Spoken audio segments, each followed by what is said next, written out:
पाकिस्तान में एक और आतंकी की हत्या कर दी गई है। लश्कर आतंकी अदनान अहमद की कराची में गोली मारकर हत्या कर दी गई। न्यूज़ 18 के ओपी तिवारी की खबर के मुताबिक मारे गए आतंकी अदनान अहमद ने कश्मीर के पंपोर में सीआरपीएफ के काफिले पर हमला किया था। कि भारत की तरफ से एक ऑपरेशन जो कि कनाडा में अमेरिका में जिसका शोर था, वो पाकिस्तान में स्टिल इट्स गोइंग ऑन।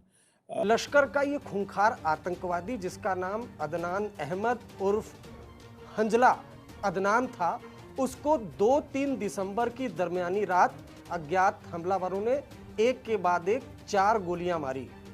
आज सुनने में आया है कि एक लश्कर तैयबा के एक शख्स थे, he is considered one of the close person of Hafiz Saeed, Adnan Ahmed उनका नाम है। उनको कराची में जो है वो मार दिया गया है। इस्लामाबाद के इलाके लहतरार रोड पर फायरिंग का वाक़या पेश आया है। साबिक चेयरमैन जंगी सैयद अबरार शाह समेत 4 अफराद इस वाक़े में जाँ भाग हुए हैं। इसकी फिर वही बात है कि हमारी करतूतें भी तो ऐसी हैं।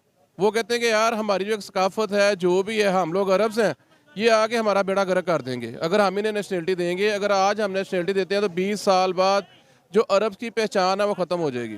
मतलब ये अपने बेटे गार्ड और ड्राइवर के हमरा सफर कर रहे थे जिस टाइम पे घात लगाए जो मुल्जिमान थे, जो कि इनकी पुरानी कोई दुश्मनी है जिसमें इनके अफराद खानदान के करीबी अफराद।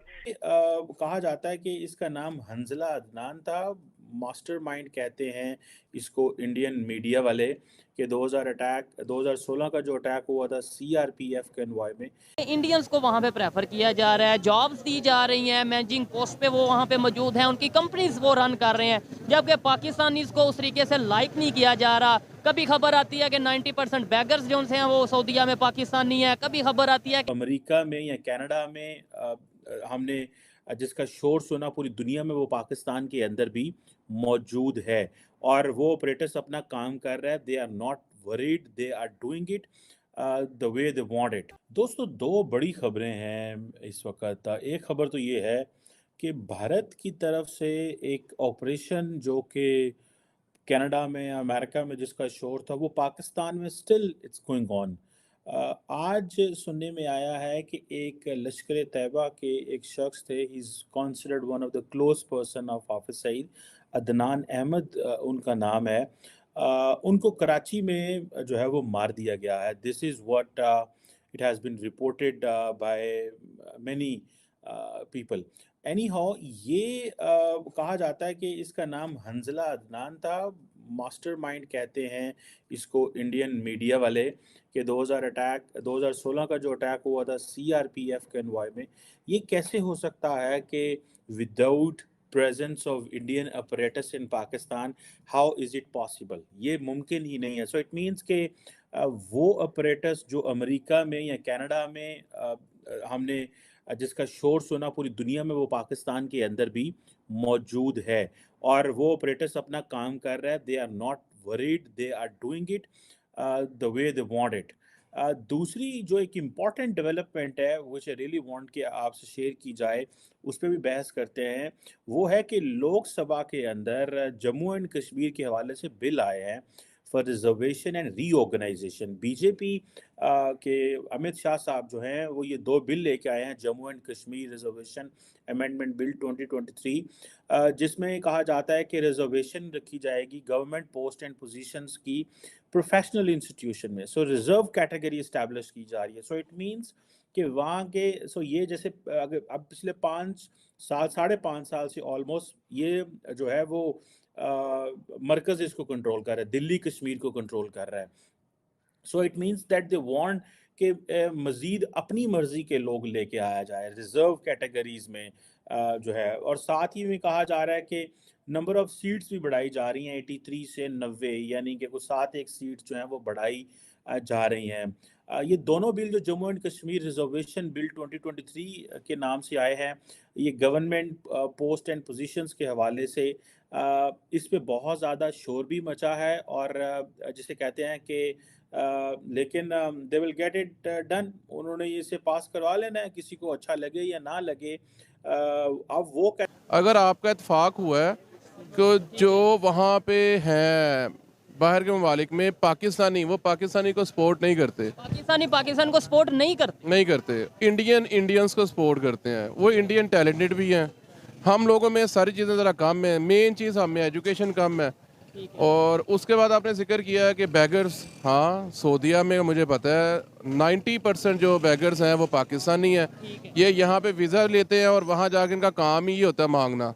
ये जाती इसलिए वहाँ मांगने। स्पेशल वीजा, ये नहीं कि वहाँ जाके कोई मजबूरी या कोई ऐसा सीन बन जाता, इधर से सोच के जाते हैं बाकायदा कि भाई उधर जाके ये हमने बिजनेस यानी बैगिंग करनी है, मांगना। ऐसे ही है। ठीक है। अच्छा मुझे बताएं, एक साइड पे हमें ये कहा जाता है ब्रादर इस्लामिक कंट्री, सऊदीया से बड़े अच्छे रिलेशन हैं पाकिस्तान के, लेकिन दूसरी साइड पे अगर देखें जितने भी इंटरनेशनल लेवल पे अगर देखा जाए कोई भी कंट्री है, खास तौर पे यूरोपियन कंट्रीज की बात करें, वो हमें वीज़ा दे देता है। अमेरिका वीज़ा दे देता, अपना जो है वो नेशनैलिटी दे देता है, ऑस्ट्रेलिया नेशनैलिटी दे देता है।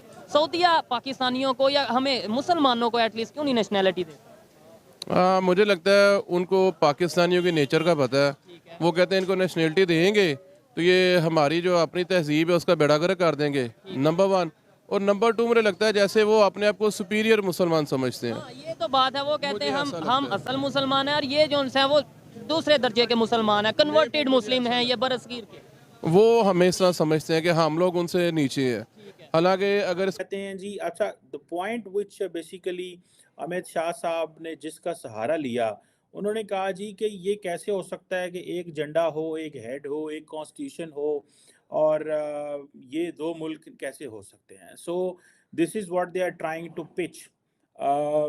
वो जो आइडिया पिच करने जा रहे हैं या जो पिच किया है उन्होंने, और वो बेसिकली ये है। दूसरी तरफ कई लोग कह रहे हैं कि जब एक जो चीज़ है वो सुप्रीम कोर्ट के अंदर पेंडिंग है, एक जो कानून साजी जिस हवाले से होनी थी वो अगर पेंडिंग है, तो how come they can be a further legislation on that. इस हवाले से जो क्या नाम है उसका, असदुद्दीन अवैसी जो है वो कहते हैं ये बिल आइन से मुतसादम है। महबूबा मुफ्ती जो है वो कहती हैं कि आर्टिकल 370 का जो खात्मा जब किया गया, जो अब मामला अदालत के अंदर है, तो ये कैसे चीज़ों को किया जा सकता है। और इसके अलावा मनीष तिवारी जो हैं वो कह रहे हैं इलेक्शन कब करवाएंगे। So there is a lot of discussion going on in India on this कि भाई इलेक्शन कब होंगे। और ये जो क्वेश्चन है ये ऑब्वियसली बड़ा चैलेंजिंग है फॉर इंडिया। और ये लेकिन ये जो बिल है ये उससे भी ज़्यादा इम्पॉर्टेंट है। मुझे ऐसे लगता है कि जैसे मैंने मनीष तिवारी का आपको जिक्र किया कि वो कहते हैं कि this was unconstitutional and so 2019 में एब्रोगेशन हुई लेकिन आज तक इलेक्शन नहीं हो सके। कई लोग, वो बाकी बहुत सारे लोग कह रहे हैं जी बड़ा नॉर्मल है, कश्मीर में तो मसला ही कोई नहीं है, things are okay, no problem at all, हम जो है वो बड़ा ज़बरदस्त निज़ाम चला